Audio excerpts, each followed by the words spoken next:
अमरावती गुन्हे शाखेच्या वतीने धडक कारवाई करण्यात आली आहे। नागपुरी गेट परिसरातून 12 ग्रॅम एमडी सह एका युवकाला ताब्यात घेण्यात आलंय।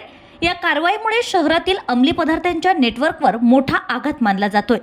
दिनांक 13 फेब्रुवारी 2026 रोजी अमरावती गुन्हे शाखेच्या पथकानं नागपुरी गेट पोलीस स्टेशन हद्दीत अकॅडमी ग्राउंड परिसरात सापळा रचून ही कारवाई केली। अचूक गुप्त माहितीच्या आधारे पोलिसांनी समीर खान शमीम खान वय वर्ष 19 राहणार गौडीपुरा अमरावती याला ताब्यात घेतलं।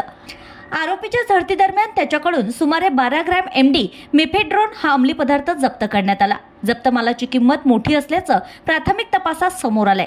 या घटनेमुळे परिसरात खळबळ उडाली आहे। ही कारवाई पोलीस क्राईम निरीक्षक संदीप चव्हाण यांच्या नेतृत्वाखाली गुन्हे शाखेच्या पथकानं केली आहे। आरोपीकडून अंमली पदार्थ पुरवठा साखळीबाबत महत्त्वाची माहिती मिळण्याची शक्यता असून पुढील तपास सुरू आहे। दरम्यान पोलिसांनी अंमली पदार्थांविरोधात अशीच कठोर कारवाई सुरू राहणार असल्याचा इशारा दिलाय।